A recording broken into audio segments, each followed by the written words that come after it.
a chance.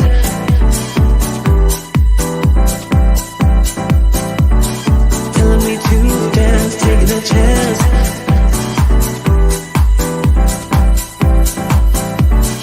Telling me to dance, taking a chance.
To the Breakthrough Show, it's Shirley and Jessica. Yes, we love y'all.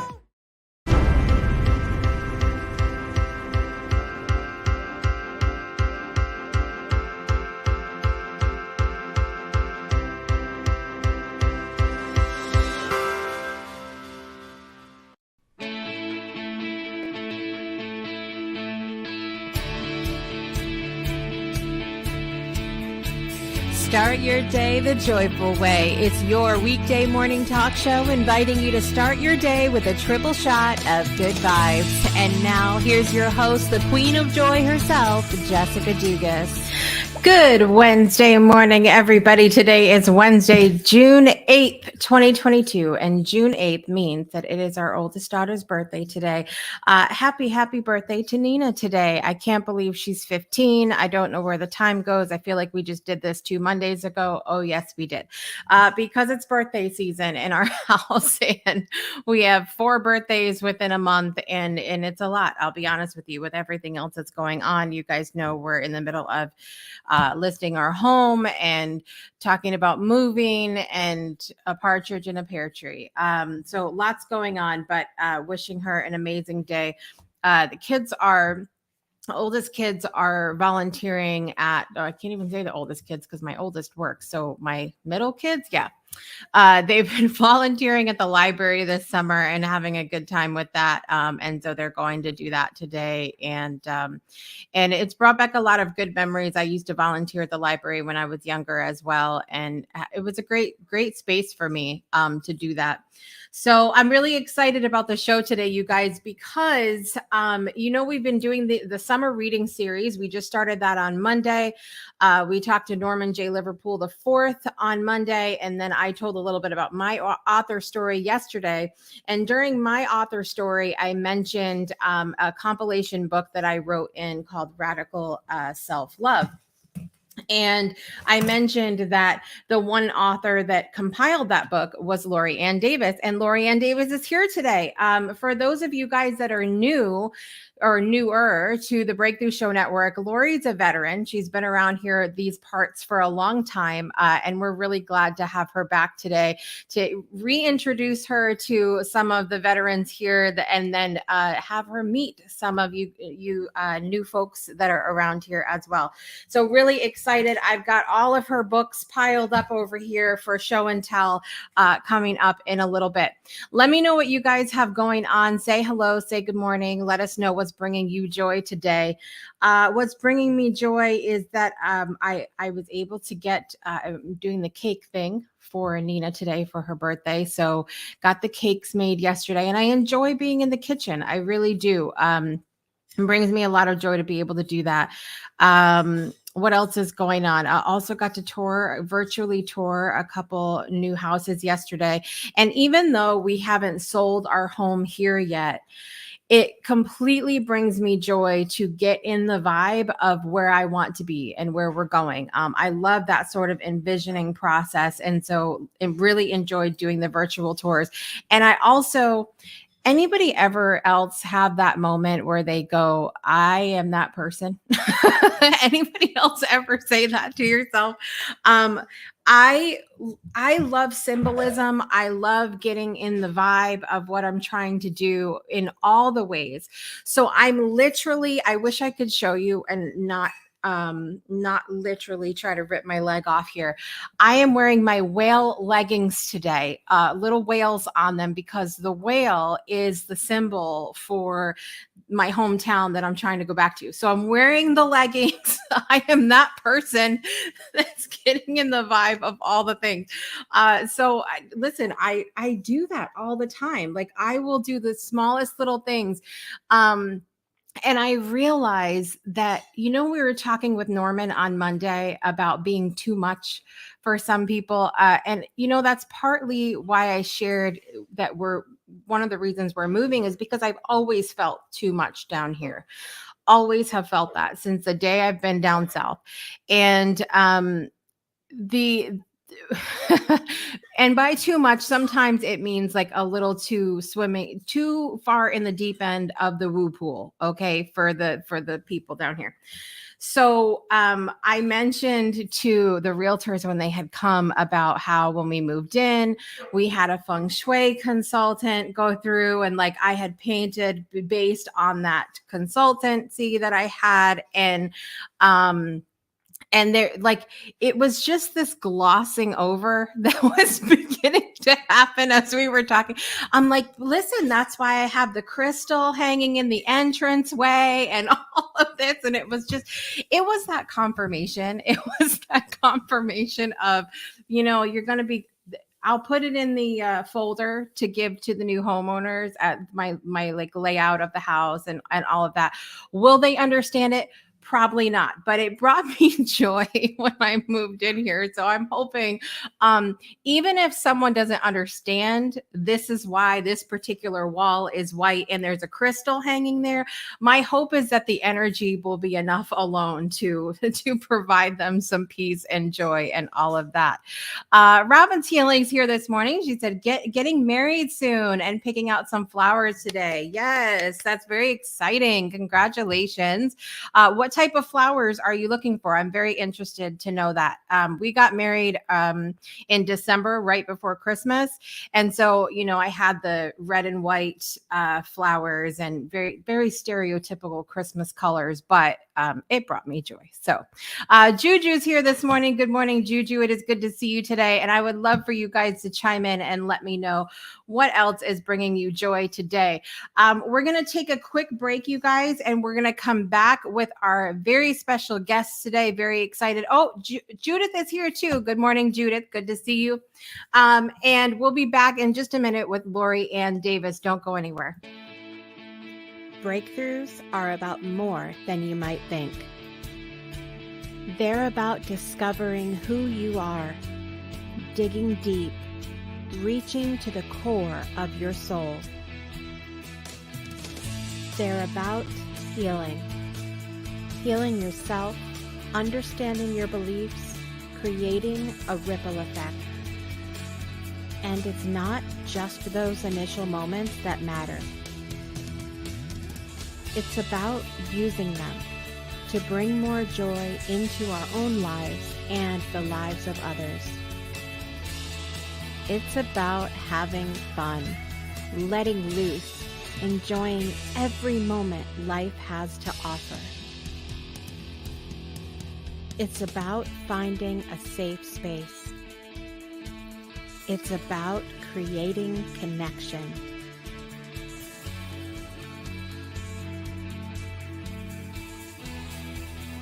Join us each and every day for exclusive programming, special events, and a community to call home, where we invite you to explore, change the way you look at and live your life, and go beyond the breakthrough.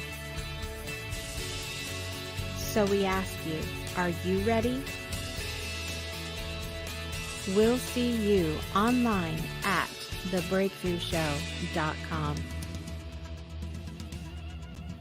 Welcome back to Project Joy Live. I'm your host, Jessica Dugas. Today is Wednesday, June 8th, 2022. We are in the midst of our summer reading series. We kicked it off on Monday with Norman J. Liverpool IV. Yesterday, I told a little bit of my author journey. And today, we welcome back to the show a veteran of the Breakthrough Show Network. She was one of the original panelists. She's a relationship expert. She spent a long time in the field of psychology. Really excited to have her back today. And she's a multi-time author, so I can't wait to talk about her books with her and her author journey. Without further ado, let's welcome back to the show, Miss Lori Ann Davis.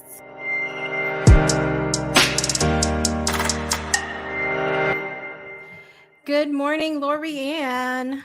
Good morning. So glad to be back. It's been forever. I know. It's like coming home. At least I hope so. It is. I know you've been involved from the get-go with the Breakthrough Show. One of the first guests, one of the first panelists of the show, and things have shifted and changed over the years. But I'm glad to have you back. And you've only written 950 books since you were first on the show. Tell us a little, introduce yourself to everybody, let everybody know where you're joining from today, and what brings you into this world of being a relationship expert and specialist. Yeah. So I'm joining you from Charlotte, North Carolina, where it is gloomy and cloudy today, but generally sunny and bright. And let's see. So I have been working with relationships and people for 35 years now. And I think I'm stopping at that number, by the way, because as I get older, that number just keeps getting bigger.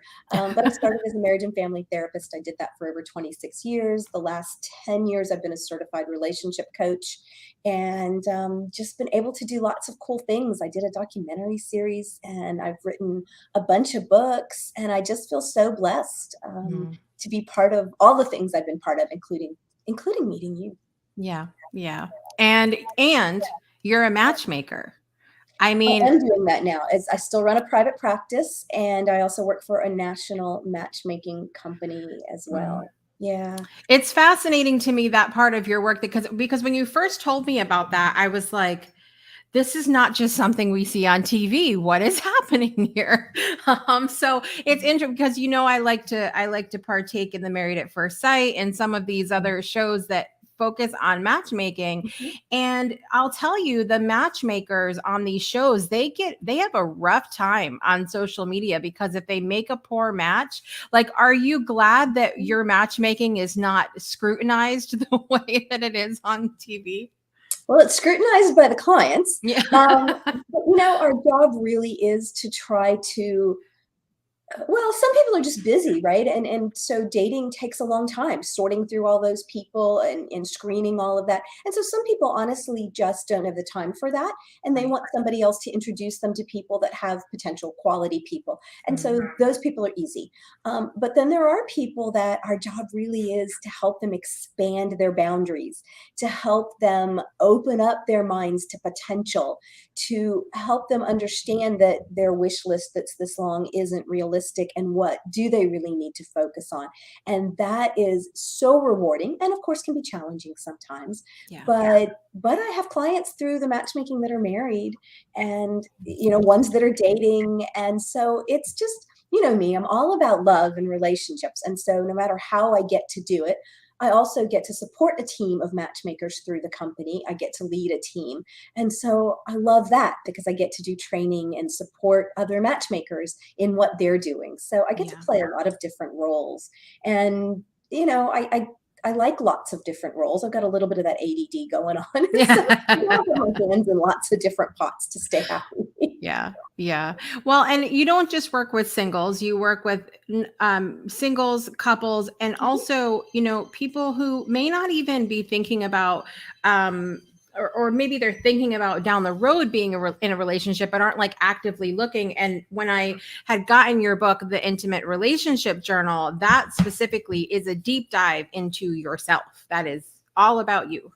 It is, and that is what I do with a lot of my private clients, is that deeper dive. And sometimes it has to do with relationships, and sometimes it doesn't. Sometimes it's getting over past trauma. I do things like emotion code work, and I do some other woo-woo kinds of things, but I do energy work with people. And it just depends on what the person needs and where they're coming from and where they want to go. And after 35 years of working with all kinds of people, usually for most people, I have things that are helpful, and we can go down that road together, whether it's a short journey of a few months learning how to date, or whether it's, I have clients that I've had for years, and we are exploring and getting over all kinds of things, and really to watch people evolve from where they start to where they end up, and then they still want to keep going. When you have those clients, that is a blessing in a whole different realm. Yeah. And I have a few of those clients. So it's again, it's lots of different things, and it's where somebody is and where they want to go. And if I don't feel like I can help them get there, I'll try to send them to somebody else. But usually I can. Yeah. Yeah. Well, tell us a little bit about your how authoring came into your work. Now, when you started out as a therapist, was this ever something you thought you were going to do, become an author, or how did that come to be? What did that journey look like for you? It's funny. People used to tell me, you should write a book. You should write a book. And I used to say, what am I going to write a book about? I can't write a book. I can't write, And so the first book that I wrote actually started off as I had been married for 28 years, and I'd had a phenomenal marriage, and I found myself single. And I wanted to be married again. I love being married. By the way, I'm celebrating not too long ago, 10 years in this current relationship. But I started thinking, well, all those years of a successful marriage, how did I do that? What happened there? And I started thinking, well, I could use this with clients, right? I was starting my coaching business. So I started writing blogs, and I had a girlfriend that was an editor by trade. And she said, you need to write a book. I'm like, I can't write a book. So anyway, the blogs came together, and I found an independent publisher that helped me. And those blogs came together in the first book that I did, which was this one, which is also my branding and the name of my company and all of that sort of stuff. But it was sort of my secrets, as if you were sitting on the front porch. I'm from the South, with your grandmother or your aunt, and they're sitting over a cup of iced tea or a cup of coffee, sharing about understanding about men and understanding about, so it's written for women, understanding about relationships. And that one did really well. It actually won an award the first year for a top independently published book. So that was my beginning of, oh, I can write a book. Yeah. And it's interesting because I talked about that yesterday with my own journey, and Norman talked about that on Monday as well. None of us that we've had on this series so far ever started out going, I want to be an author. That's not how it happened. And so I love that it's all for all of us so far has been sort of a divinely led thing where it's just sort of happened. And so I love that. So how many books do you have total? I don't know. I've lost count. 1, 2, 3, 4, 5, 6, 7, 8, I think. I mean, I've written some parts of a couple of books when people have asked me to. 1, 2, 3, 4. I have 5 that I did myself, and the last 3 of them. So after writing the one that I just showed you, a couple of years later, a publisher found me and contacted me and hired me to it's funny, even after I did one of those books, I still didn't consider myself an author. And my friend, who's a 2-time Pulitzer Prize winning journalist, hit me over the head with one of my books gently. And he said, come on, Lori, you are an author. And I think now I've finally gotten to the place where I think maybe I'm saying I'm an author, but a big publisher found me and hired me. And they have now hired me to write 3 books for them. I've done 1 a year in the last 3 years. And they've offered a couple of actually that I've turned down because the timing wasn't right, or I just didn't resonate with the outline that they shared. So I guess when that happens, I guess you are an author. Yeah. Like, it wasn't something.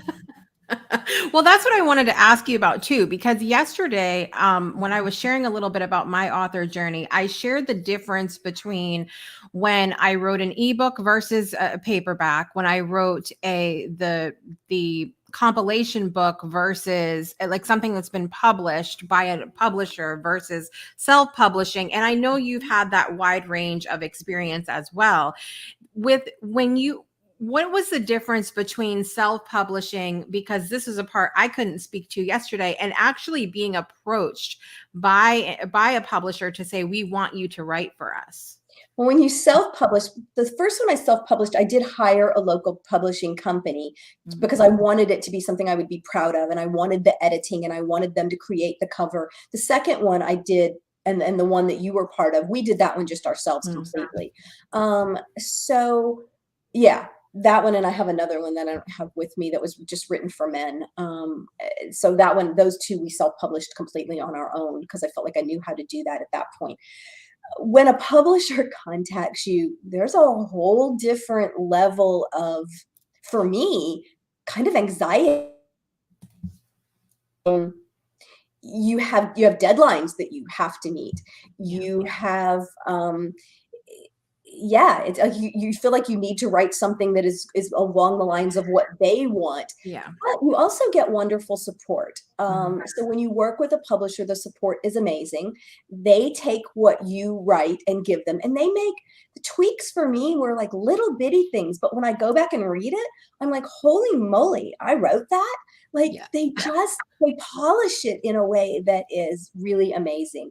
And the publisher that I have been blessed to work with, they do research and they come up with books that they feel like people want, and they write a broad outline, and then they find somebody that has experience and knowledge and that sort of thing to write. So you get an outline, which is kind of cool, because when I look at all of the topics, I'm like, well, I knew about all of those things. Would I have put all that together myself? Like somebody else does that for you. And then you get to write it. And then let's be honest, they promote it, they sell it. And the book, the couples love journal that I did, I haven't looked in a while, but last time I looked, it sold it sold, I think, over 20, and this has been a long time ago, over 20,000 just on Amazon, or over 20,000 copy. I mean, so it sold a lot of books. And then if I read, it's got like over 1,000, and I forgot how many, positive reviews.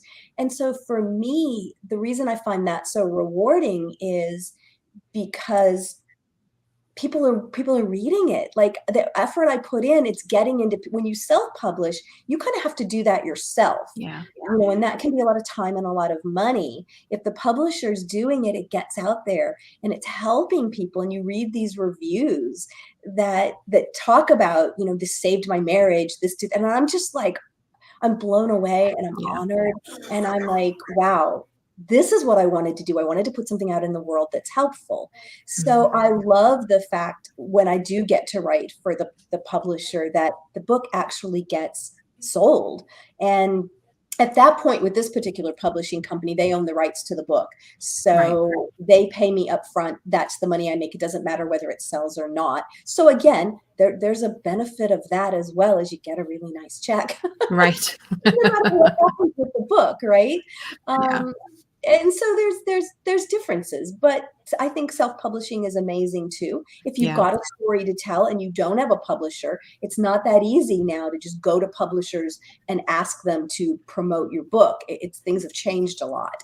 And so it is a way to get something out into the world, though, and to get your story out and be able to just do it all. I mean, you can do it yourself for a couple of $100s if you know how to do it.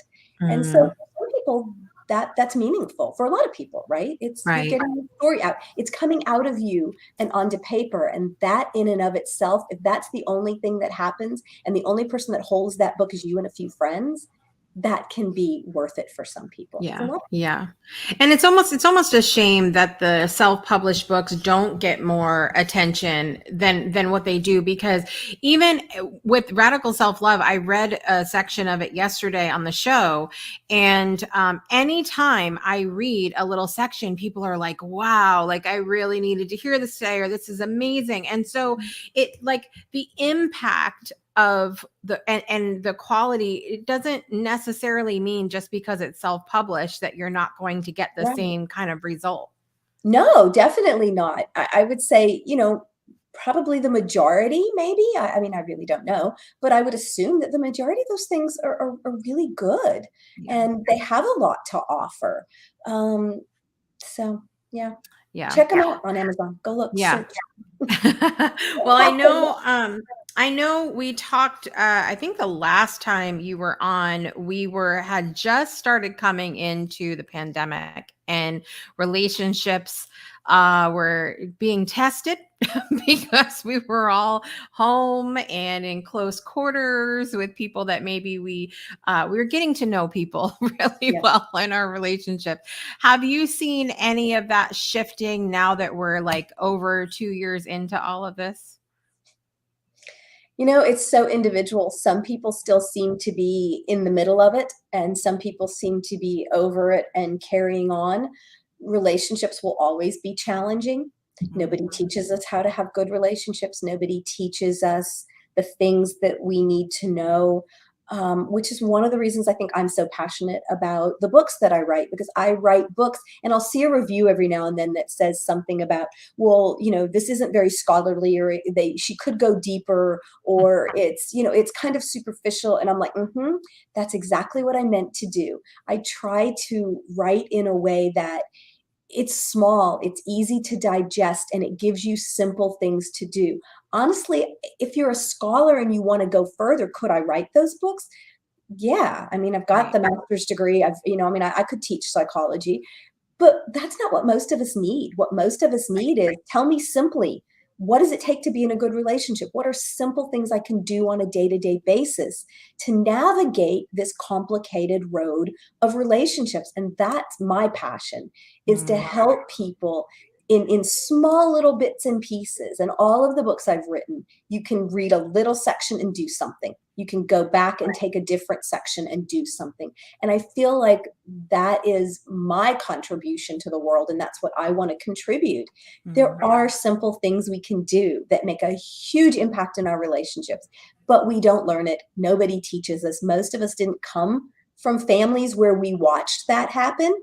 Right. Maybe some people were blessed, but I would say that the majority of folks came from some level of a dysfunctional family, some level at least, and or even if they didn't see some of what happened. Like, parents didn't talk to their children about, this is what I'm doing in my relationship. Some of it they did behind closed doors, and so we just go into relationships blind, hoping that we're going to meet the right person and that love's going to carry us through, and it doesn't work.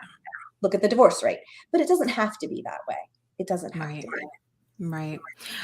So one of the things that I wanted to ask you about, because relationships can obviously be very complicated. And sometimes, like, we look at the news, for example, what has just been front page news for the last, 7 weeks, which was the Johnny Depp Amber Heard trial, and the toxicity of that relationship was just unbelievable. And clearly there needed to be, I feel like, more than the reading of a book going on. There needed to be something happening there. So would you say that it is possible for someone to really fix their relationship by reading a book, or do you think that there's more that needs to be done? Is it a level of commitment? Do you think they need to combine the book with therapy? What's your thoughts on that? Yeah, so it depends on the person, right? When the trial thing we were talking about, I saw something that said if they had put the money that they spent into attorneys into therapy, they would have both been much better off. They were obviously coming from a place of great dysfunctional families and a lot of trauma. And so somebody that is coming from that much trauma, who then attracts somebody else who also is coming from trauma, the two of them together, no, reading a book is not going to help. I mean, if they were willing to implement some of the things, it would help some, but they both obviously need therapy. They do. So if you feel like you're coming from a place where you're like, you know what, I still have a lot of wounds that have not been healed in me, and no matter how hard I try, I'm being triggered. And when I'm triggered, the reaction is volatile, it's big, it's harmful to the relationship. If that's what's happening to you when you get triggered, you need to work with somebody to get over those traumas, because you're just not going to read a book and all of a sudden that's going to stop. But the majority of people are in a space, I think, where they could read something and practice it. If you have a partner, and I say that in my first book, if you have a partner that is willing to work with you, or that is in a decent space, right? But try the stuff on your own. Even if your partner doesn't respond to it and it doesn't work, you're going to have skills that you didn't have before, and you're going to know the potential of your relationship. You're going to know either this relationship doesn't have potential and I need to walk away, Right. and I'm going to take those skills with me, or we need to go get some help and see if that level of help with a therapist or a coach can get us over the hump. And then you're going to know for sure. Honestly, I'll tell you, after 35 years working with couples, the majority of couples, by the time they come to you, are past the point of help. I mean, and that's just my personal experience, which is why I handpick the couples I work with, and I only work with a few select ones, because I truly feel that that's the case. That doesn't mean that as individuals, though, they can't make leaps and bounds of progress. My one client that I just said that's been with me a long time came with her husband initially. He had already checked out. She's continued. They're now divorced. But the journey she has been on has just been miraculous for her. Yeah. Right. And so you're going to get something from it no matter what. But if you've got a partner that is caring and that wants to be in a relationship with you, and you want to, whether they do or not, you want to put in the effort, yes, practicing these things will make a difference. You'll just have to see how much of a difference they make. Right. And I love how you mentioned, look, at minimum, it's going to help you. I think if we go into whether it's counseling or reading a book, if we go into that with the objective of this is for me at the end of the day, like, then it's going to be for you. Like, obviously we want to help our relationships, but for us to be able to learn and grow forward as an individual, that's a huge prize. And we know that can affect our relationships overall as well when we work on ourselves. One of the things that I love about the work that you do is that you bring your life experience, but you also have the training. And it's no, disrespect to anybody in the relationship world. I appreciate the people that come just from experience, and I appreciate the people that come just from their expertise and their training. But I feel like you really mesh those two worlds together. And how do you think that has impacted the response that you've received to your books and the work that you do? I do. I think that, again, you're right. People can do a great job without that. But I'm just me, right? And I'm very transparent and I'm very open. And I've had my own radio shows. And so I talk about all kinds of things. And I always bring my own personal, in a respectful way, obviously, to the table. But I think that people have told me, at least, and this is how my intention, and I think it does come across, as I'm relatable. I've been through a successful long-term marriage. I've been through a book just came out like yesterday, and I wrote a little section in it, and it was very, they made me dig deep, and talking about carrying on and love again after your heart's been broken in a million pieces. And so I'm putting that on social media right now. But so I've been through that heartbreak. I've been through having to start over. I've been through navigating a different relationship. My current husband, it's different. It takes it's the same skills, but I'm practicing them in a different way and figuring them out in a whole different way. And so I've been through so many different stages, I think, that people can relate to that. And they can relate to, well, if you could do that and get over it and be successful again. I hear that a lot. Well, you had that and now you're married again and you're happy. That gives me hope. Maybe I will go back out and try to date again. So I think that if you can marry the knowledge, the experience, the knowledge, and your own doing it. Like, I've done it, I've lived it. I'm not trying to tell you how to do something that I don't do on a daily basis. And so, yeah, I think that comes across as, I think it also helps me say it in a way that is relatable and easy to follow, because I'm all about the easy to follow. Yeah. Easy to follow is good. I feel like we're inundated with information on a regular basis, and it's like overload all the time. So easy is good. I want to touch on something because I want everybody to hear this, because I obviously know Lori. I know about her story and everything else, but you often referred, even though your first marriage has ended, you refer to it when you speak about it as a successful marriage. Can you speak to that a little bit? Yes. 25 years of being, like getting butterflies when your partner walks in the door, and just being, I mean, we had trials and tribulations and things we had to go through, but we were very successfully happy. We worked together as a team. We kept that love alive, that high level of love and passion alive for 25 years. Sometimes people go through things, and you can't control what somebody else goes through, and sometimes you need to walk your journeys independently in order to learn the lessons that you're supposed to learn in life. And as heartbreaking as that can be, and as difficult as that was, I still had 2 young children at the time. To lose your best friend of 28 years, it was still a success because we did it, right? We did it. I lived those years, and I wouldn't trade those years for anything. And we're good friends now, and we've kept a level, or we got back to a level of friendship.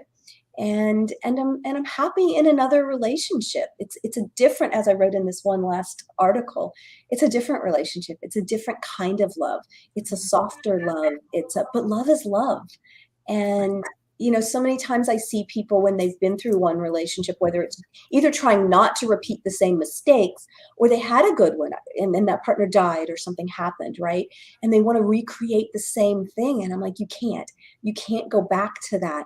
But you can have love that can be different, but it's still love. And if you had a terrible one, yes, you can create something better. But being in a relationship and having somebody that loves you no matter what, right? Pretty much no matter what. I mean, as long as you show up, decent. But that has your back, that loves you for who you are, quirkiness and all, that you share day-to-day things with. That's worthwhile. Yeah. People sometimes, I think, look for this relationship that is movie worthy or over the top.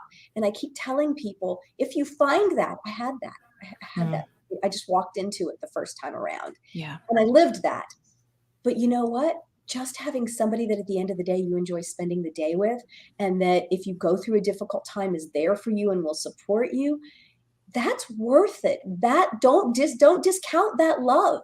It doesn't have to be over the moon ecstatic love to be a wonderful relationship and to be meaningful to you. I think we disregard those people when we meet them as, oh, they're not exciting enough. They're not this. It's not this, Cinderella and Prince Charming love story. Right. It doesn't have to be that to be good. And then 10 years later, I can tell you it's good. I wouldn't trade it, And so I think I talk about that a lot now, and to help people to understand that. Yeah, I think it's so important. And I mean, you and I talked about the fact that my brother was engaged when he passed away, and the struggles that his fiance had gone through after he passed, because there was that comparison mode going on of trying to find that same thing again. And it's challenging. It's challenging. And so I think it's an amazing thing to speak to, because many of us have ideals or expectations for, I can say I did myself. I wanted things to be a certain way. And one of the things that I always share when Lori comes on the show, you guys, is how much she helped me. You guys have heard me so many times talk about compartmentalizing in relationships and how important that has been. Lori was the one who put that little idea in my head years ago that each person we are in a relationship doesn't have to fulfill every role that we need. And it was just something that, because I think a lot of us are taught from a young age that your spouse is your quote unquote everything. And when we get that idea, even if it's just subconsciously, our feelings get hurt so quickly when we start to talk to our spouse about the moon phases and their face glazes over. It's just, this is a real thing. And so I've literally applied that in every relationship I have. And I'm so much happier now, because I don't need to depend on somebody to fulfill all the roles. Because then what would be the point of having anybody else in your life? And the danger if they fulfill too many of those roles, and I'm speaking from personal experience too here, is that when you lose them, it's very traumatic. It's like your world has totally and completely been blown apart. I was very lucky, and then I had some really great friends. But I truly did feel like I was losing almost every aspect of my life was lost. And I realized I look at myself now a little over 10 years later, and the person that I am, I'm like, wow, you know, I wouldn't go back. I wouldn't ever go back to that kind of relationship again. I am so much my own person. I'm much more in my own happiness. We had a fabulous relationship. If I had been stronger like I am now, the relationship would have been even better, right? Of course, then maybe we wouldn't have come together, right? We came together Right. for the reason that we did, but we were pretty inseparable. We did everything together. There weren't really a whole lot of needs that I didn't get met in that relationship. And I don't think I totally understood all of that until I had to go through being alone and then finding a partner who didn't meet all of those needs, who totally glazes over when I talk about a lot of the things in life. Right? I'm just like, but then surprises me every now and then and says, so tell me, what is that? Right? Like, and I'm like, huh, you want to know about that? That's pretty cool. Yeah. But again, it doesn't mean though that we don't share things and that we don't, and the values are all there. And no matter what happens in my world, he's that rock and he's that strength, and he's going to love me and support me and be there for me. And we laugh and we joke. And like, there's just so many things, but it's this piece of my life that he fits into.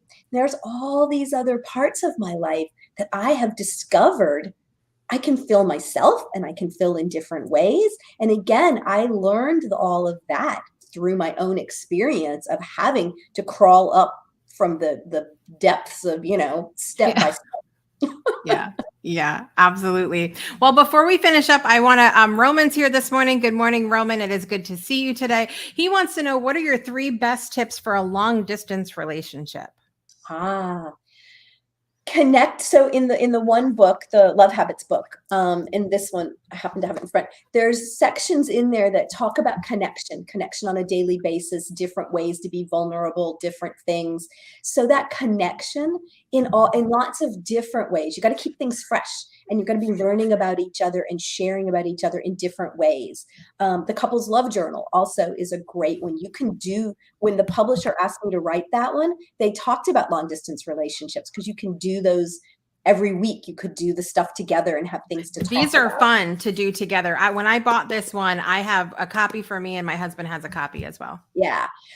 So that, and just, I think continuing to talk about what's the ultimate goal, right? Because sometimes I think people can get lost in long distance relationships. So you have to have some sort of plan, even if the plan changes. So it's that keeping things fresh, continuing to build that emotional connection, learning more about each other, and maybe having some sort of plan about, is there ever a plan for it not just to be, or is it going to be long distance? And then talking about how to keep that alive. I love that. I love that. Thank you, Roman, for your question. That was amazing. So I know that you're a coach, you work with people, you're doing the matchmaking, you're authoring. Circle back around to our books, because that's what our series is about. Which books would you like to most recommend, book or books, to our audience this morning? So I think for everybody, the Intimate Relationship Journal, that's the last one I just did for the publisher. That is a great place to start because it's so much self-discovery. You're going to learn things about yourself. There's exercises, prompts, ideas. So I would say start with that. If you're in a relationship, I love the Couples Love Journal. It's a way to take a deeper dive, go deeper into your relationship, but it's all positive. Everything in there is on a positive bent. And then also, whether you're in a relationship or not, Love Habits gives you tons of different ideas you can use, and you can just read different little sections. And lots of, so I think, and if you're if you're a female though, and you're trying to understand men and why is it that we can't understand each other, the first one, the Unmasking Secrets book, is amazing for helping you to understand the differences between men and women, and how do you navigate that difference. So there's different takes, I think, on those are my favorites. Very good. Very good. So everybody can visit Lori Ann at LoriAnnDavis.com. I know they can find your books there. What else can they find there, Lori?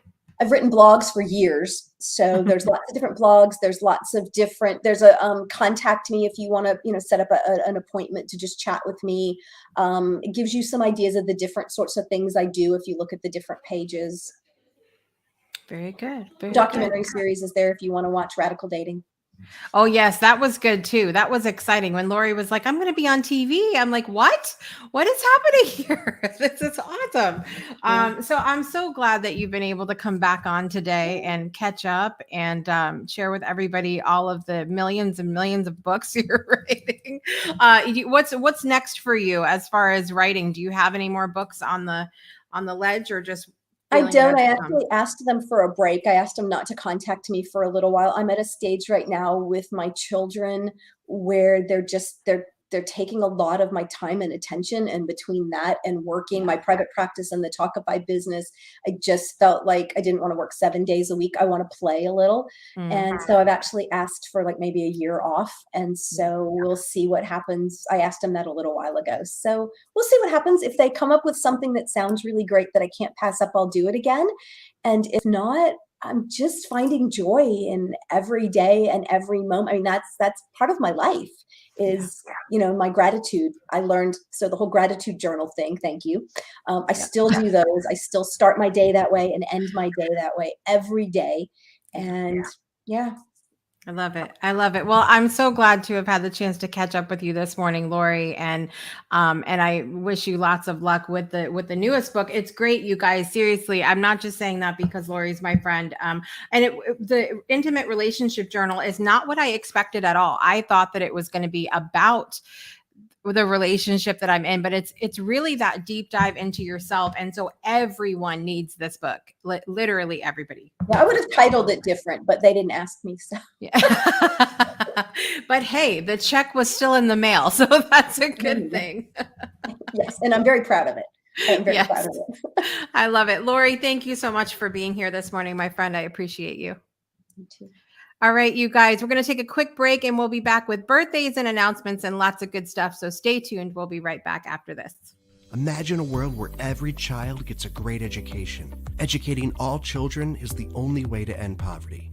This is what the Weiss Scholarship Foundation is working to accomplish. Our 6 staff members, our mentors and coordinators, who are on the ground in Kenya, are totally engaged in every aspect of our students' lives, so we can give them every opportunity for success. In just a few short years, we have already awarded 141 scholarships.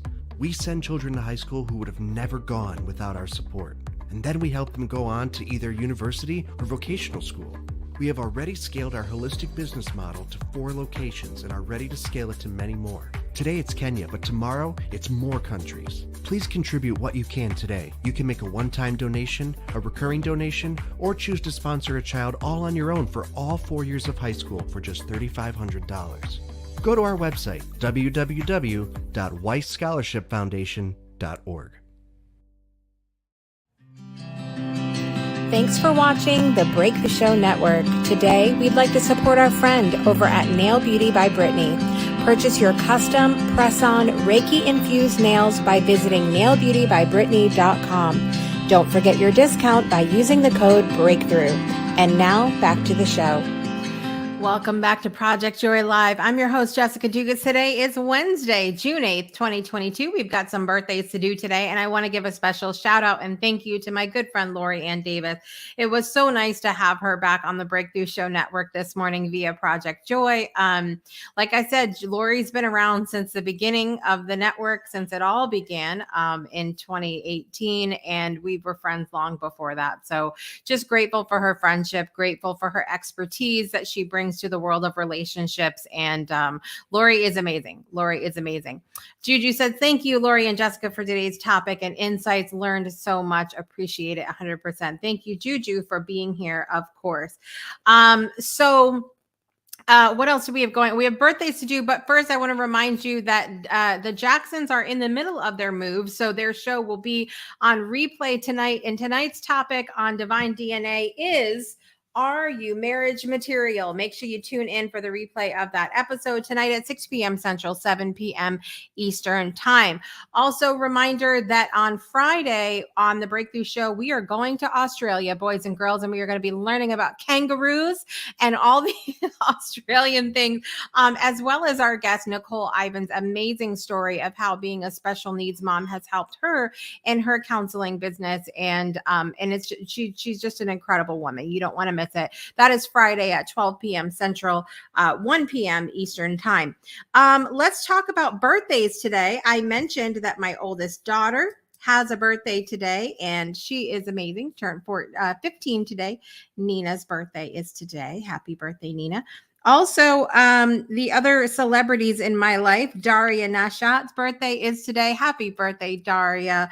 And I probably butchered your last name, and I apologize. So, Daria, I love you so much, and thank you for being a part of my life in the For Love poetry world. Also, a friend from school, Rob Hecker's birthday is today. Happy birthday, Rob. Hopefully, we'll be seeing you when we are up north. That'll be amazing.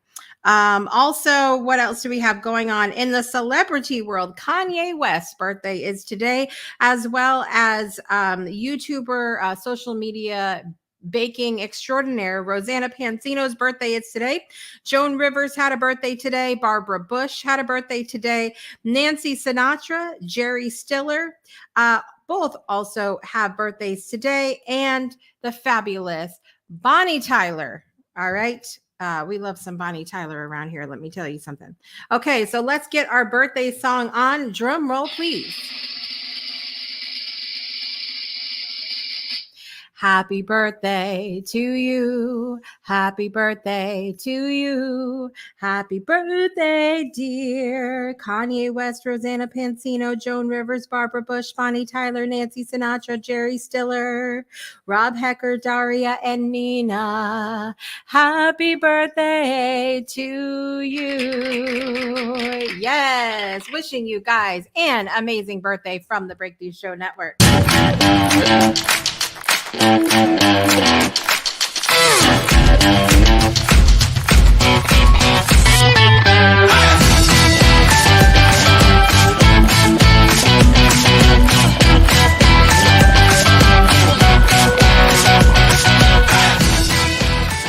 I'm over here bouncing out of my seat with that song every single time. Wishing you guys an amazing day. Thank all of you for watching or listening wherever you are in the world today. We'll be back tomorrow with another familiar face from the Breakthrough Show Network. Aaron Fisher will be here. Really excited. He's got a new coaching program coming out, but of course, to fit in with our summer reading series, he is also an author. So excited for him to share his author story tomorrow as well. So don't miss it. Listen, Aaron is one of the coolest guys I know. So make sure you guys tune in for that.